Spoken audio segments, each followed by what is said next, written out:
In 1779, British intelligence believed they controlled New York City. They had soldiers on every corner, ships in the harbor, informants in taverns.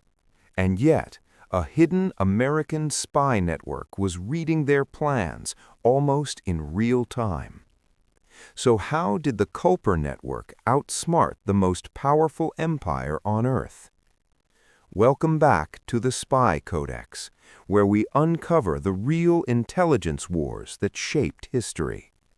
Today, we're diving deep into 1779, the most critical year for America's first spy ring, the Culper Network. You'll discover how ordinary civilians used codes, deception, and psychological tactics to outmaneuver British intelligence in occupied New York.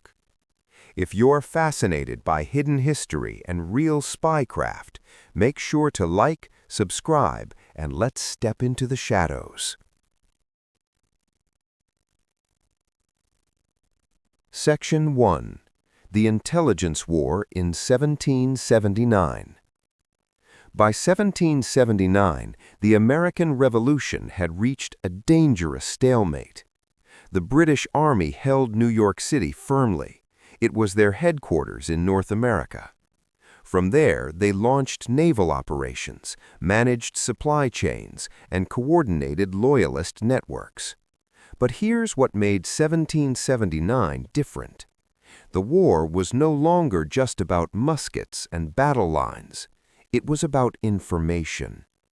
General Washington understood something many commanders did not. Whoever controlled intelligence would control the outcome. The British had professional officers and experienced spies. The Americans had something unexpected: a decentralized, civilian-run spy network operating inside enemy territory. And that network was the Culper Network. Visual cue. Show map of British-occupied New York City in 1779. The brilliance of the Culper Network wasn't just courage, it was structure. The ring was organized by Major Benjamin Talmadge, Washington's trusted intelligence officer. Talmadge created layers. No single member knew everything. Messages moved from one person to another, like links in a chain. A farmer might gather information. A courier would transport it across Long Island Sound. Another agent would recopy it in coded form. Finally, it reached Washington's headquarters. If one link broke, the entire chain wouldn't collapse. That compartmentalization is still used by intelligence agencies today. But structure alone wasn't enough. They needed methods that would fool British counterintelligence. The Culper Network used a numerical cipher system. Names, places, and even common words were replaced by numbers. For example, New York had its own number. So did Washington. So did the British commander. Even if the letter was intercepted, it looked like a meaningless list of numbers. They also used invisible ink, known as sympathetic stain. Messages appeared blank until treated with a chemical reagent. Imagine being a British officer opening a letter and seeing nothing suspicious. Meanwhile, hidden between the lines was detailed intelligence about troop movements. But the most powerful weapon wasn't ink. It was patience. Unlike dramatic spy movies, the Culper agents didn't sneak through alleys at midnight every night. Most of the time, they observed quietly. They listened in shops. They watched ships unload supplies.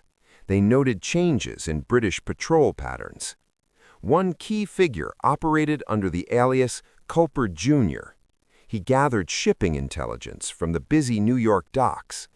Every cannon delivered, every regiment arriving, every warship preparing to sail. That information traveled across the Sound by trusted couriers, often at night. British intelligence never fully realized how much detail was leaking from their own headquarters. Why? Because the spies looked ordinary, and ordinary people rarely draw suspicion. In 1779, the British attempted to destabilize the American economy. They began counterfeiting continental currency. If successful, it could have collapsed morale and trust in the revolution. The Culper Network discovered the operation.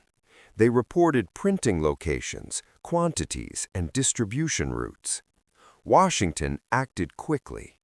American authorities exposed the scheme and adjusted defenses. A financial attack meant to weaken the revolution was neutralized, not by soldiers, but by intelligence. This is where we see the network truly outsmart British strategy. They weren't just reacting, they were anticipating. Outsmarting British intelligence wasn't only about gathering secrets, it was about controlling perception. Washington sometimes fed selective information back through channels he knew the British monitored. If the enemy believed American forces were weak in one region, British commanders might shift resources. Meanwhile, Washington positioned troops elsewhere. Intelligence isn't just about truth, it's about timing and narrative.